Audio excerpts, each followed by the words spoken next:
Welcome back to the Holy Hodgepodge podcast, where you never know what you're going to get. I'm your host, Pastor Josh, and with me is Pastor Smith. Say hello to the people, Pastor. Hello, everybody. Today is episode number 15, and we are going to be talking about should Christians be pacifists? ... And should they support the death penalty?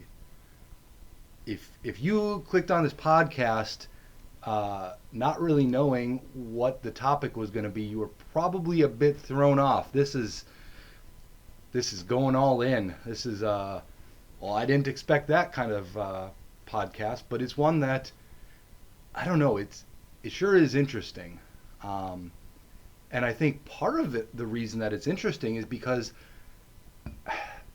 I'll put it this way: there are some things that when I teach, like especially confirmation or religion, 8th grade religion, I will say something like, I don't want to say that I have an answer to this question. I want to say that I have a response. And so I feel like this is one of those where, and maybe this is a spoiler alert, but I don't think we have a definitive answer. Like, if you were to ask me, who is Jesus' mother?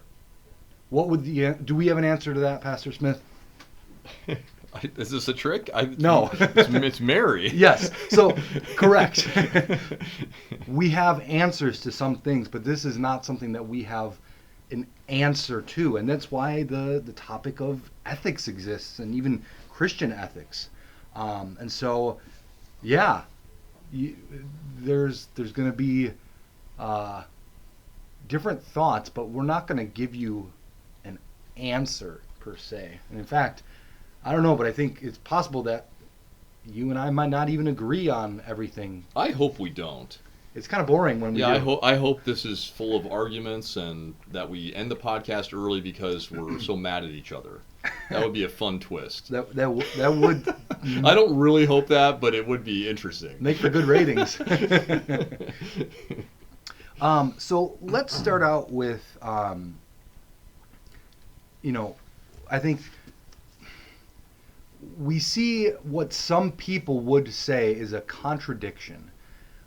In the Old Testament, in the Torah, in the 613 laws that God gives His people, we see things like an eye for an eye and a tooth for a tooth, right? Like where there is injustice done, that equal opposite is to be taken, right? So basically, like, if you take my eye, I take yours, kind of thing. But then we get, Jesus actually quotes that very thing in his Sermon on the Mount, Matthew 5. He says, "You have heard it said, an eye for an eye and a tooth for a tooth, but I say, do not resist evil. But if anyone strikes you on the right cheek, turn to him also."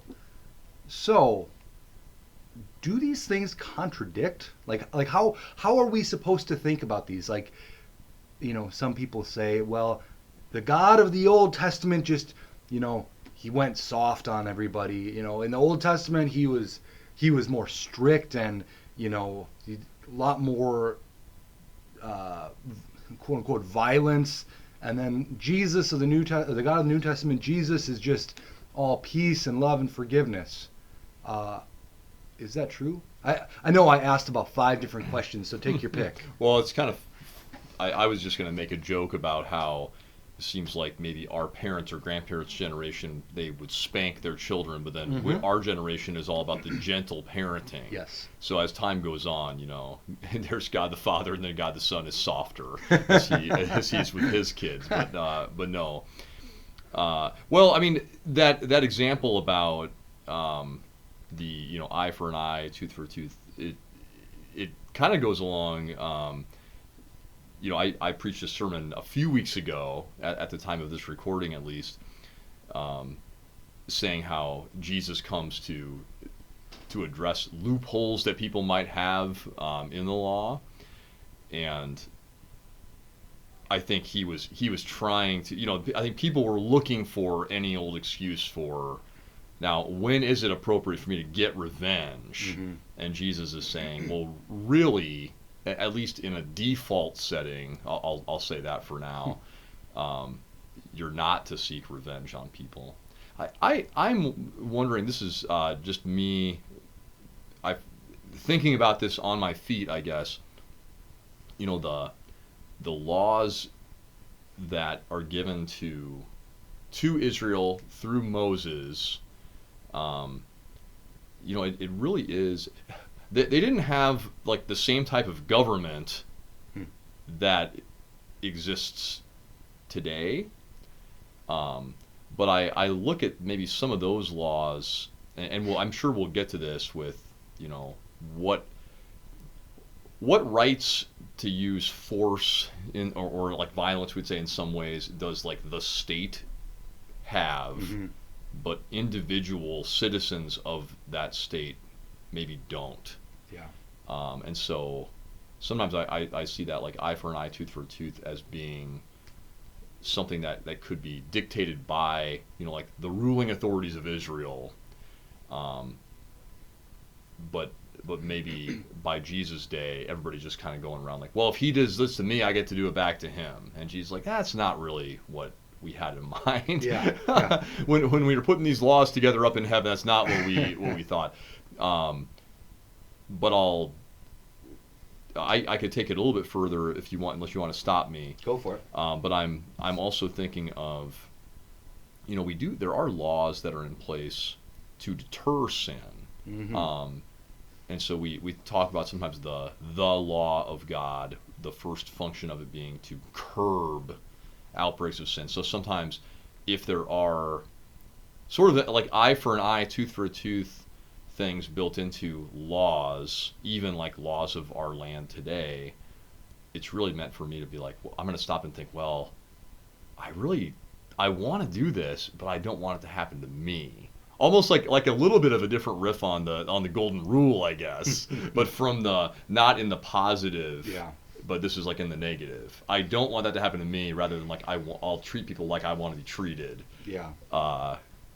So I think I responded to like half of the things that you said there, but Well, you saying that the fear of punishment, I'm gonna. This is maybe gonna step on the toes of something someplace where we're gonna go in a little bit, but that fear of punishment, I really do. I think that as a society, we. You know what? If we step on the toes altogether, then so be it. Talking about capital punishment, ultimately, right? Like when there isn't a fear, when it's, you know, I just think about one of the most cut and dry cases that I can remember.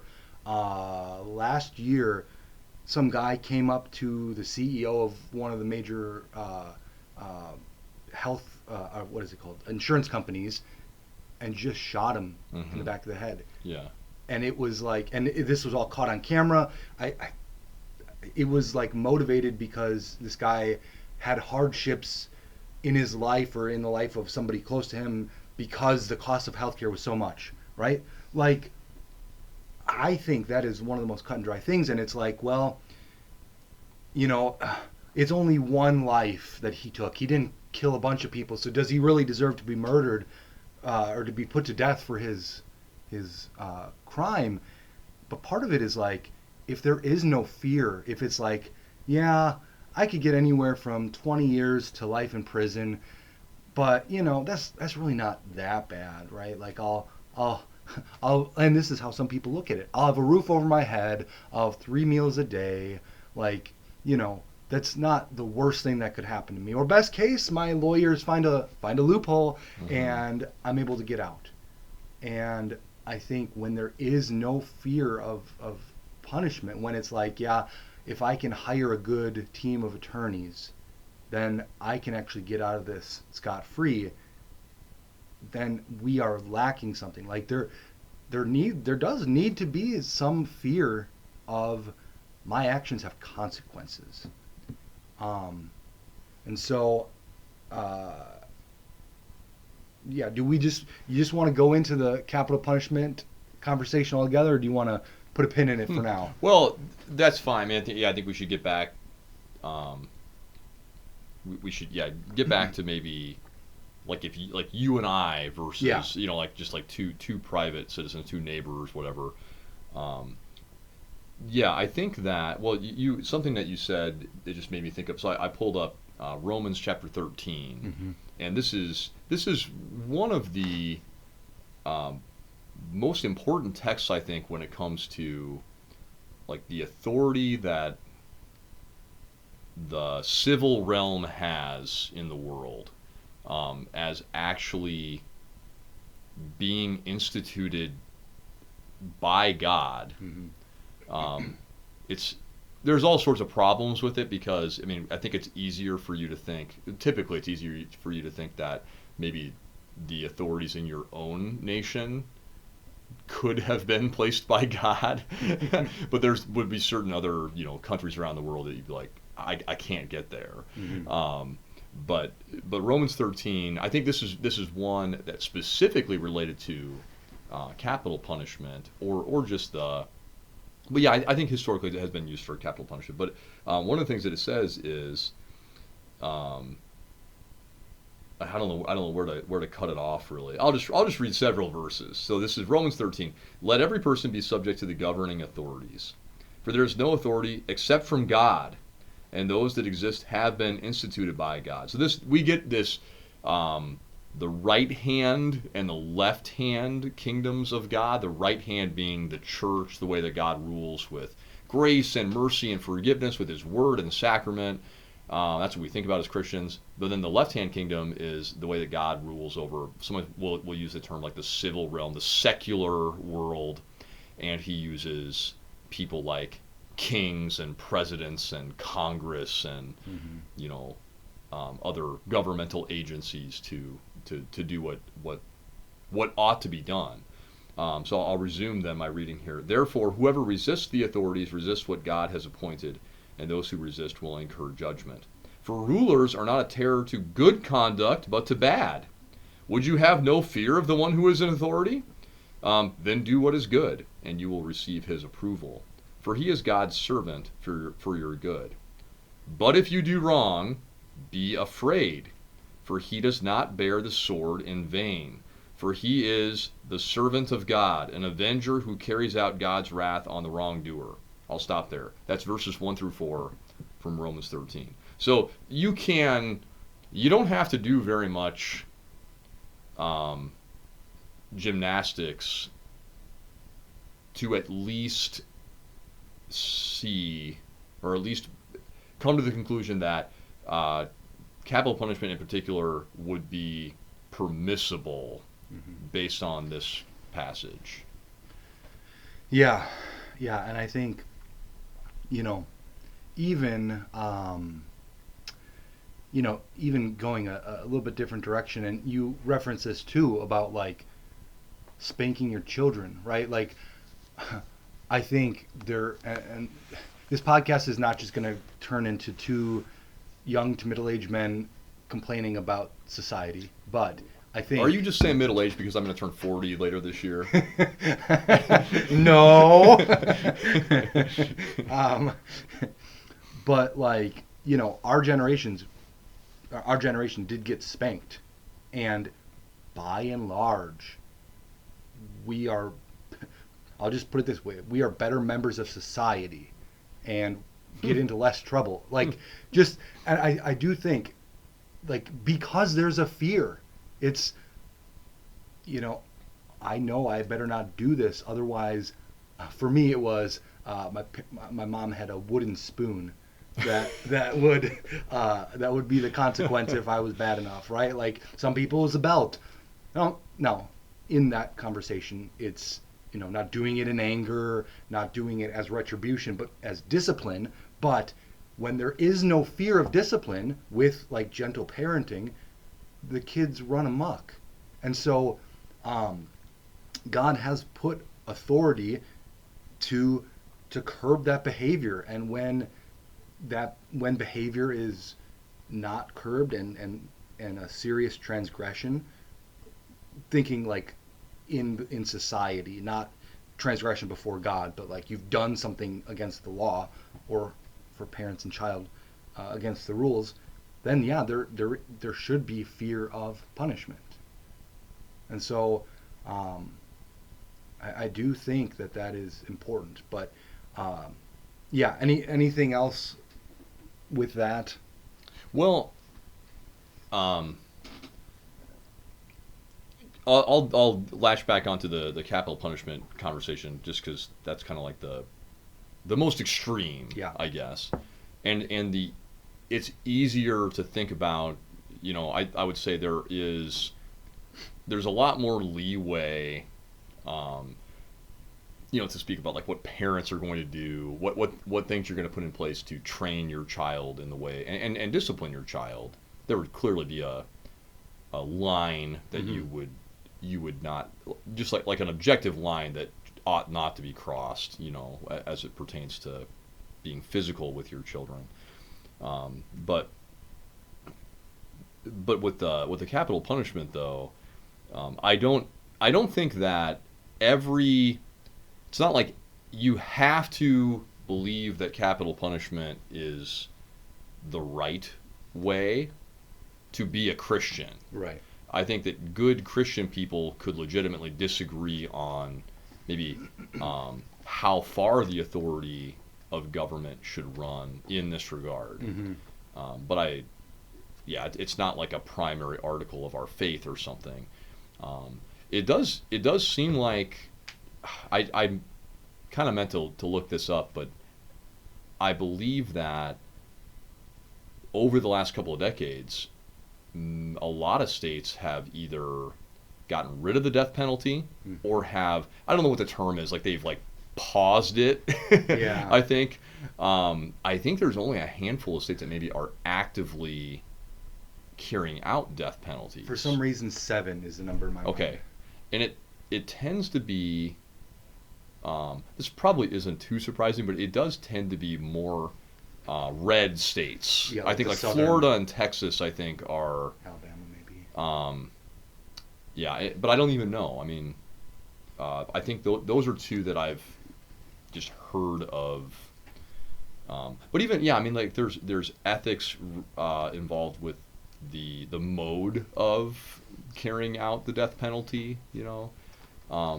That have changed. I think wasn't there actually a story, I want to say within the last couple of months, that there was a person put to death by firing squad in the United States. Oh wow. I believe. Like I think there's some states where you can choose the method, and I think it was a national story. I don't know. We can edit this out if I'm wrong about that, but Well, I just looked up. yeah. 27 states have the death penalty. I was very surprised. By Okay, that. but I do think that there's something to do with it's like maybe okay, but functionally I don't think very many people are like very many judges are handing that down anymore. Yes. It's for all intents and purposes. I think a lot of states don't actually have it. Well, but they haven't made the steps to like change their constitution or something. And I think there are cases where it's like, my mind goes to, and this is a long time ago, Timothy McVeigh, the Oklahoma City bomber. Mm-hmm. Like, I think most people would agree if there was a person deserving of the death penalty, that would be a candidate. He'd be right up there. So that kind of thing.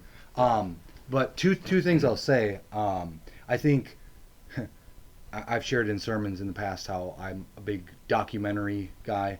And one of the documentaries that I've watched in the past is like the Innocence Files or the Innocence Project, one of the two.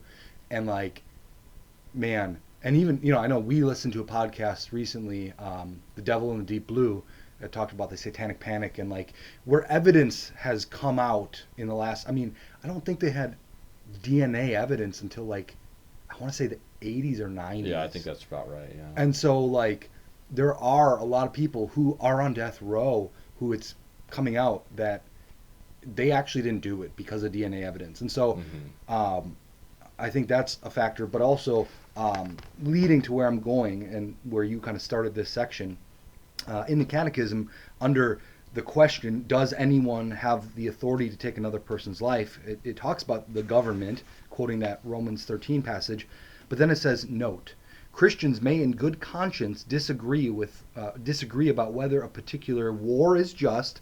Also, they may conscientiously disagree about whether capital punishment is always warranted or whether it is being administered in a just manner. So that first part, talking about a just war, which we're not really going to touch on in this, but then whether or not A, capital punishment is good, but B, how it's being executed. Mm-hmm. And so, yeah, because and this is a fair thing to say. I think there's nuance to it, but people will say, well, God has forgiven them, right? Mm-hmm. If they seek forgiveness, God has forgiven them. Then who are we to do anything else?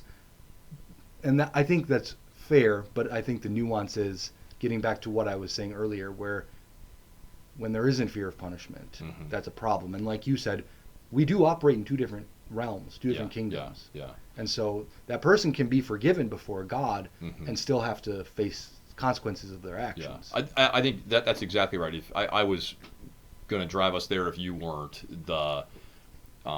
my standing before God, like I could be legitimately executed for a crime, but also be completely and totally forgiven by God and go to heaven after having received the lethal injection for murdering someone. Yeah. And I think that's what happens, I think, sometimes in these conversations where I think that's a motivating factor for some Christians to say we should not have the death penalty because it's not forgiving, it's not being merciful or gracious like God would be. But I can respect that. I actually, I mean, I think I told you about this off recording. I kind of felt that way even when I was in college. Mm-hmm. And there was like a class I had to take, and we were doing debates on capital punishment. And one of my classmates talked about Romans 13, and kind of convinced me, or at least I started to think about that. Oh yeah, because I think I had kind of just I hadn't thought about it a lot, Mm-hmm. and like, oh yeah, that doesn't seem very nice to kill someone. But yeah, there's the consequences of the actions, and if we think about, what is that left-hand kingdom, like what is the civil realm, like what is their goal, like what is their mission from God? It is to promote and protect peace. Mm-hmm. And to give out justice, and it's, if I'm a violent criminal, they need to protect the rest of society from me, whether that means I'm in prison for a long time. Mm-hmm. Now, there's also part of that we don't talk about very much is, ultimately like the goal. Well, the goal of most of the time, if people go into, if they're incarcerated, it is to rehabilitate. Right. Like that really is what's supposed to happen. But sometimes, just sadly, it's really not possible, and there are people that justly, because of their actions, ought to be, punished on this side of eternity. It's not like the government is taking up the mantle of Jesus on the last day. Mm-hmm. Someone who served a life sentence in prison could have repented, and many, I don't know, many do, but I know that some do. Yeah. And we will be with them in heaven one day. Yeah, and here's what I'll say too about this. We don't have to like it, right? We don't have to like the fact that somebody is dying, right? Like, I think when there are executions done, even still, like, people are there to observe, more of like a reporting thing. It's not like, oh, let me get a front row seat so I can enjoy the show. That's not what we're saying. Yeah. But it is important. Like, and I think there is so much nuance, even, and I think we'll put this point to rest to move on. But the application of carrying out the death penalty, I think, is important too, because like, let's say you have somebody who is a judge who is, I assume that a judge can pass down a death sentence. I don't know. I don't know if more people have to sign off on that or what. But let's say that. Sorry, if this is more than you want to hear. Let's say somebody rapes and murders 3 young children, and that judge happens to have a certain disposition towards children, and so like that really burns their anger more. Like, that can be dangerous too, right? Mm-hmm. Where somebody has a passion for putting to justice criminals, and it's like they're not able to look at things objectively, or whatever the crime is. I think so. It's not just a cut and dry. Yeah. Most times, like I think, like I said, somebody like Timothy McVeigh, where it's like you couldn't have more of a smoking gun. The result speaks for itself. Like there are next to no questions in my mind, at least. But even that, like. Yeah. Because what you are doing is you are being the judge of what is right and wrong. And no one can really do that. Like, obviously, we appoint judges for that. But when it's something so final and permanent, like, yeah. So there's probably a lot more that can be said. But,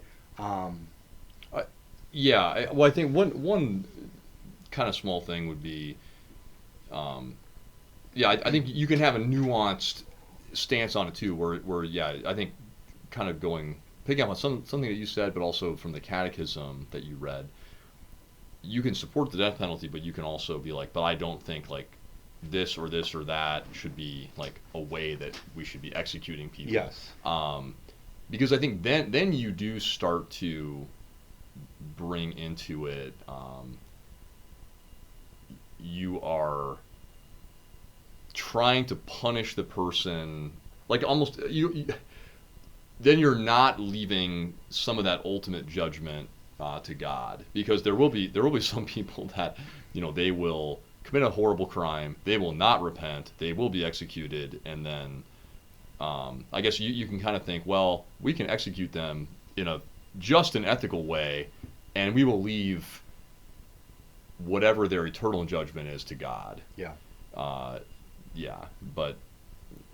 yeah, it's not like a fun topic to talk about, but yeah. But I think it's important to, I don't know, I think it's the more extreme kind of version, but it is a little bit different though, because it is the state.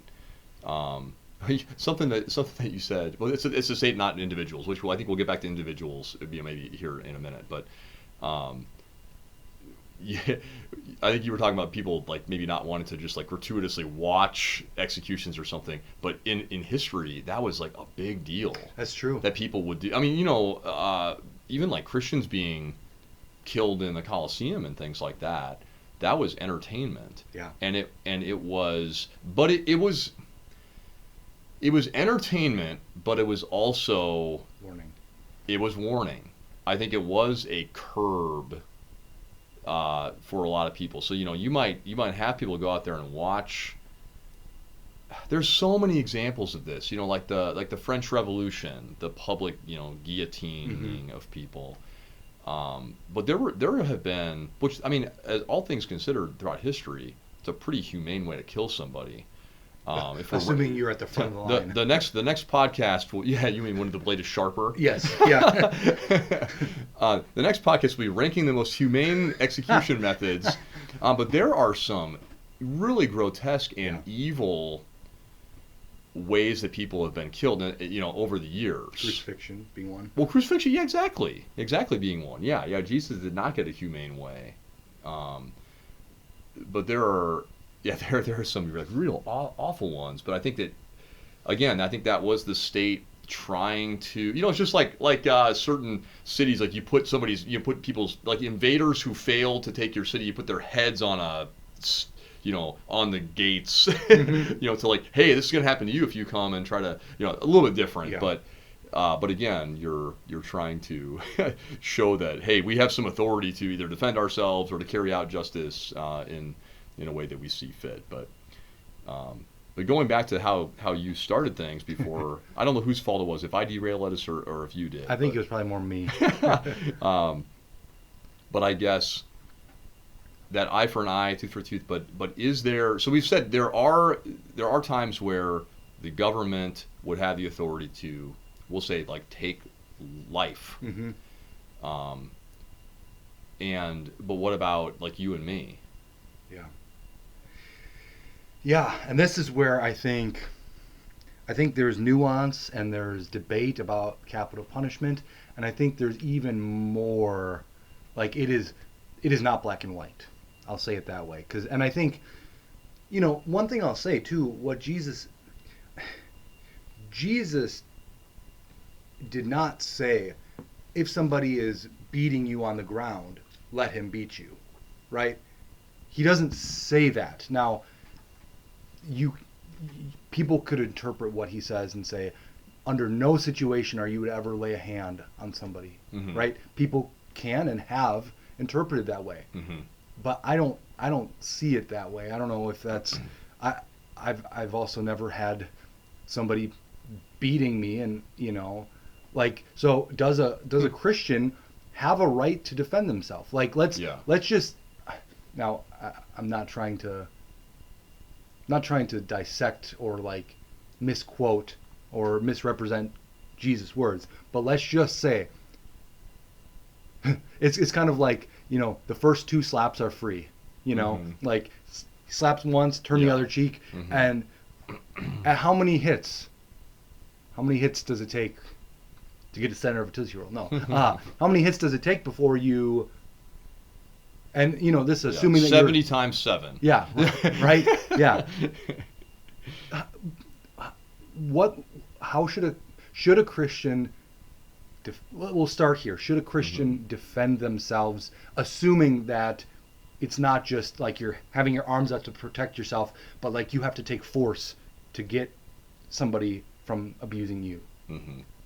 Yeah, I mean, the answer, the great answer is it depends, I think.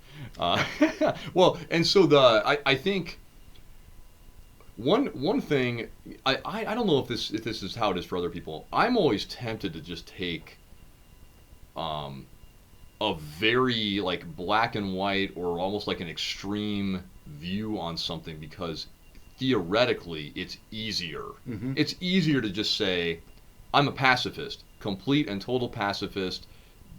Never should a Christian ever use any violence. It's just easier that way, because then you don't have to be like, well, what about this situation or about that situation? I think the real work of applying these things gets into the specifics, the nuances. I mean, it's a similar thing for like certain theological questions you might get, like, well, Pastor, would you baptize this person in this situation? There's not like a blanket baptism statement or a communion statement or something. It's like, well, it does depend. Yeah. You're trying to apply things across a spectrum of wonky situations. Mm-hmm. And I think it's the same way with this. I guess the total and utter pacifism just doesn't seem realistic to me, nor do I really think it is the way that we should be living. But I think one of the issues is, and you touched on this, the example of Jesus. When Jesus is being tortured, when he's suffering, when he's dying, he does not do anything physically. He hardly even speaks. Yeah. Pontius Pilate kind of has to, almost goad him into finally even saying a few things. Mm-hmm. But he doesn't do anything, and so I think that's what probably has led to a lot. I mean, plus the the eye for an eye, tooth for a tooth, like, but I say to you, turn the other cheek, those things. Mm-hmm. He who lives by the sword dies by the sword is another one that Jesus says. Mm-hmm. Although interestingly, after he says he does, like, the disciples are they're trying to get swords ready before they go to the Garden of Gethsemane. Yeah. And I think they say, here are 2 swords, and then Jesus says, it is enough. Like, does he mean like, yeah, 2's enough? Or is he saying enough? Like, when my kids ask me dumb questions, I say, enough. Yeah. Stop asking me that. I don't know. I think, anyway, but but I don't think I've said this to you before. I think privately a good number of times. Like, just because Jesus does something doesn't necessarily mean that we all get to do the same thing. And I think this is similar, where I don't think it rings true to me. And I am open to correction. Yeah. I am open to being corrected on this, but I don't think it means that if I am mugged by someone, that I just let them hit me again and again and again and do whatever they want to me. I would fight back and really wouldn't feel that bad about it. Yeah. Yeah. Yeah. Well, let's go to the next hypothetical, because I think this is where it gets more interesting to me. So, in the context of raising kids, and I've heard both.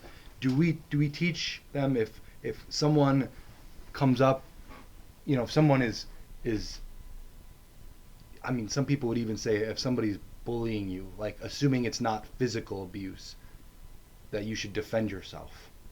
Like does that, like how, I'm just curious, like whether you want to speak in hypothetical or like if you've had these conversations, like does it change when it's not you, but like, because in a way, and then I've got one more hypothetical after this. Yeah. But in a way, it's like you're caring for your first role, your first vocation is as father, right? And so like you are,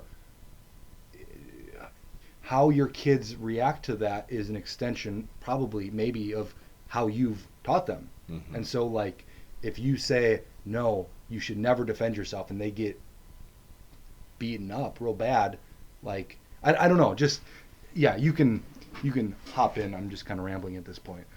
Yeah, well, unless people have not told me, none of my children have gotten into school fights yet at St. Paul. So I'm glad to know that so far. Not to brag or anything, but it does. I guess like this is just kind of how we talk to our kids about it. We'll say cliche things like you've got to use your words, instead of your body. Is there an adult around that you can seek help from? Yeah. Things like that. It does, and I don't have a Bible verse to back this up, but it's a lot more compelling to me if somebody's doing something to me, especially verbally. I'm just like, whatever. It can really irk you, really make your blood boil sometimes. Yeah. But it's like, if I can get myself out of that situation, just leave. Don't give that the credence that that whatever. But when you're if you have an opportunity to defend like someone else, especially like a little like a quote little guy, that seems a lot more of a noble use of force if I need to. And this is, I think this is where we're kind of getting into the realm of good Christians can disagree on some of these things. I guess I'll just kind of say it bluntly. If I heard that Hunter punched some kid and he was defending like another kid in his class or one of his sisters, I don't think I'd be that mad at him. Yeah. Like I would, you'd have to talk to him like, okay, what could you have done differently? But there would be a scenario where I'd be like, yeah, I think you acted given all the things, I think you acted in the best possible way that you could have in that circumstance. And again, I'm open to correction on this point, because it is more theoretical for me. I was not, I didn't get in a fight as a kid. I don't know what this says about me. But anyway, so yeah, I guess the defending someone else, that does grip me more. Yeah. Than just like someone offended me with some word and I punched him out. I'm like, I can't get there as easily. Yeah, because that's where I was ultimately going to go, is like, somebody that you have no relationship with, that you know, Yeah. like you have an obligation to your children. Let's say you're just on the, you know, you're out in the in front of the store later. Mm-hmm. Maybe not today because it's so cold, but you know, on a regular day, and let's I'm going to look at it from a different perspective. Let's say you trying to defend somebody. Uh, okay, I'm gonna ask this question in a weird way, but I think this will help. Let's say you are able to look back on what you've done, and I'll tell you what you've done in a second. Did you make did is what you did the right decision? Mm-hmm. Okay, so somebody is getting beaten, and you come up and try to help. Let's say it's a woman getting beat by a man, and you try and help get this guy off, and Mm-hmm. he doesn't, and you punch him, but where you hit is like in the back of his neck, and he is paralyzed.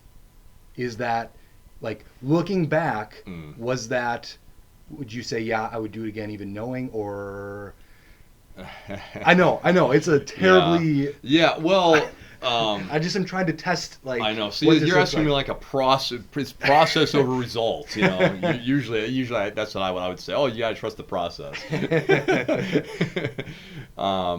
Yeah, I don't know, man.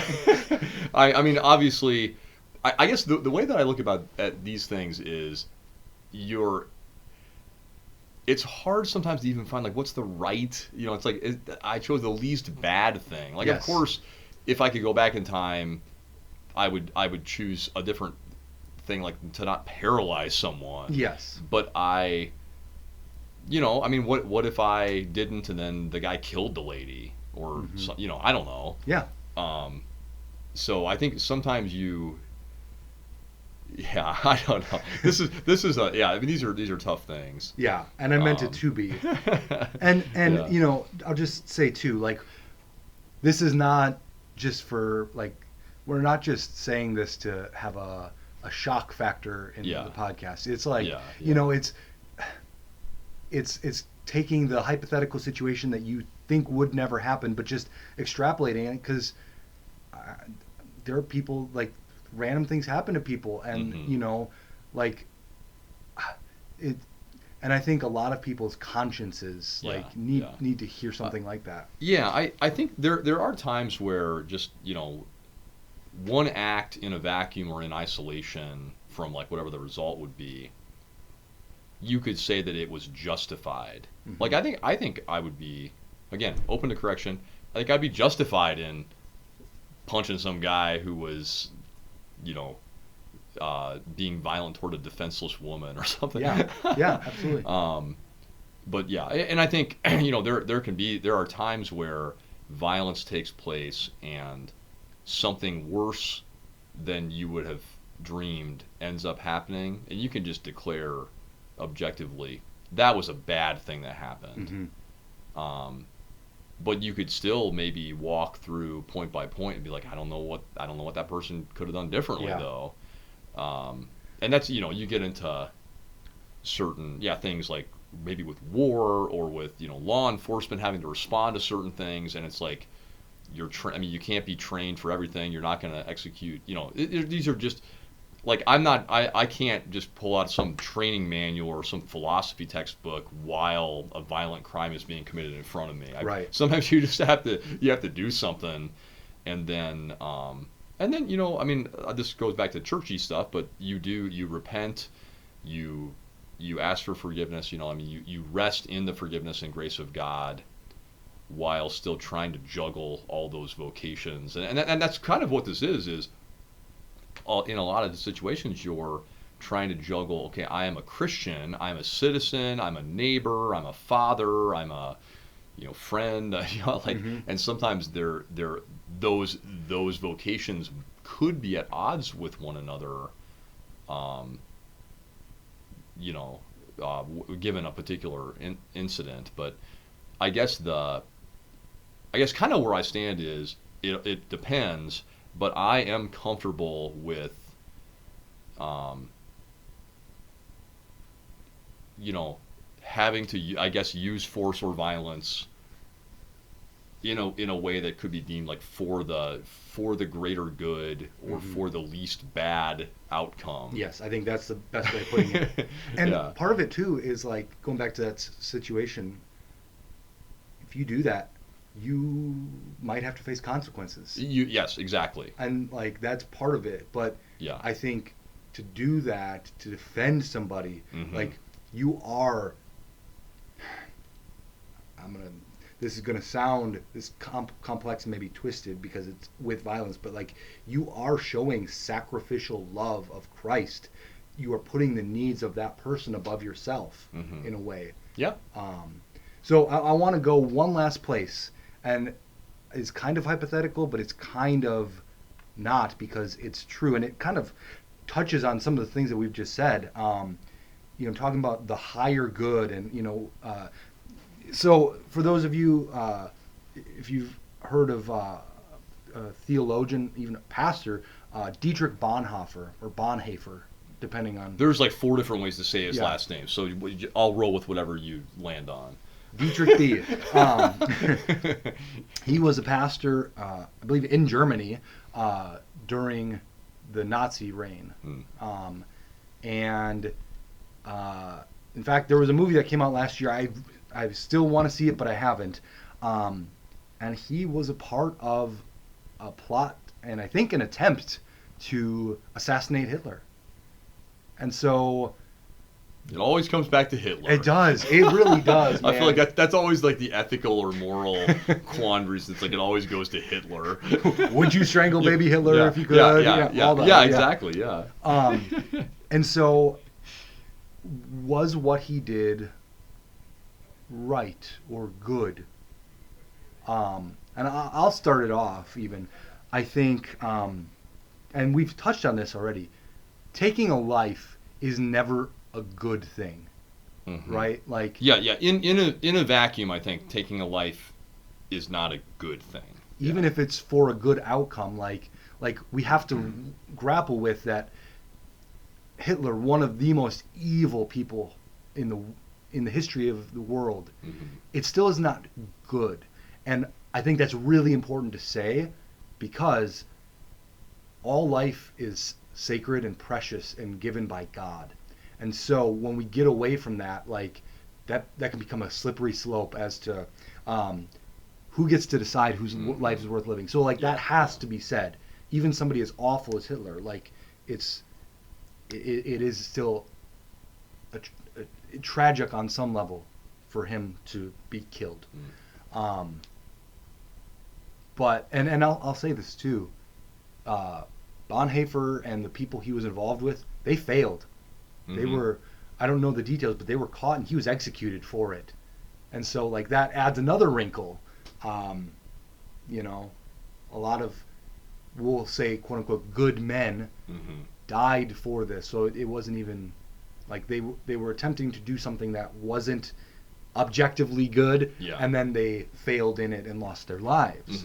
So I managed to not answer the question. But yeah, well, and this is like kind of like a classic thing, I guess, but I don't know if it gets talked about as much in like Christian circles, but just like general ethics or morality kind of things would be, if you can prevent more harm from happening by taking this other harmful action, like, is that the best course of action? Yeah. I think one similar, well, not exactly similar, because the scale of death was so much higher. But I think that's one argument that's been made for dropping the atomic bombs to end World War II. In Japan, was there were projections that several million more troops on both sides would have died had the Allies just invaded mainland Japan, or not mainland Japan. I don't know what I was trying to say, but like the it's multiple islands, but and so I think that is true, that the United States kind of deemed, hey, I think we can lessen the total killing for the rest of the war by doing this. Yeah. Now, that's a whole other, like the use of atomic weapons is a whole other thing, especially too, when it right? involves innocence. Yeah, I mean, because it really hasn't, I mean, there's, after that, I mean, I think the world was kind of like, yeah, we probably shouldn't be using these things, but again, we use them now like as a curb. Yes. Yeah. They're really like, and hopefully that's how they stay. Yes. Oh, pray God that that's the case. But that's kind of how they're used now. Yeah, the stuff with Bonhoeffer is difficult too. I regret to say that I don't know as many of the ins and outs of that story. Mm-hmm. Was this because if it was kind of like a rogue like attempt by, like, was it like private citizens to take Hitler down? I believe so, yeah. Or something like that, you lose, like if it was a military operation sanctioned by another sovereign nation or something, Yeah. you can get there maybe a little bit better. Yeah, I think Bonhoeffer, I want to say that as he was waiting to be executed, like not like the day of or something, but in the time leading up to that, I think that he kind of repented or maybe had second thoughts about. Now maybe it's because he got caught, Yeah. But I want to say that he did. I think it was not an easy thing for him. I think to be like, oh, of course, it's a slam dunk. We kill Hitler. Yeah. But even that, I mean, like, I don't know. We we have killed Osama bin Laden. Yeah. And things like that, I guess, that I think by and large the United States and a lot of Christian people celebrated that day. So yeah, it does make you feel a little like it is a little bit tricky. Yeah. Yeah, and what I was going to say too, a huge danger that you get when you take that approach is going away from the centralized government. Yeah. You are the arbiter of what is right and wrong. I'm not comparing them at all. Yeah. But I think about the attempted assassination of President Trump, right? Like somebody saw him in that light, and like whether you like Donald Trump or not, you cannot compare him to Hitler, right? Like Hitler, like actively was. I don't need to go into. Yeah. They're different. Yeah. Right. And so like that's where the danger becomes, where it's like, yeah, I think this is what's right. I'm going to take actions into my own hands. And so I think it would have been a net positive had Bonhoeffer and his group succeeded. But I don't think that was the best thing to do. But it's easy to say that when I'm not in the situation, when I'm not dealing with the world that was affected by that war. Yeah. I'll be bold enough to say if I was like the chaplain in the meeting to decide, are we going to launch this strike on Hitler or not, I probably would have voted yes, if I'm being honest. Yeah. And again, I am very much open to being convinced otherwise or corrected, or to say that Pastor Smith, how could you say that? But if I'm need to be pushed to say one way or the other, but maybe I need to go read all of Bonhoeffer's works and see I could get a better, well-rounded thought maybe. Well, and this is where this will be where we close it up. But yeah, we just need to stop before I say anything else stupid. No, you're good. Like I think especially with these situations where I think especially the people who were the ones to decide to drop the bomb, where it's something where it's like more intentionally thought out, like those people, 9 out of 10 at least, lived with that on their conscience.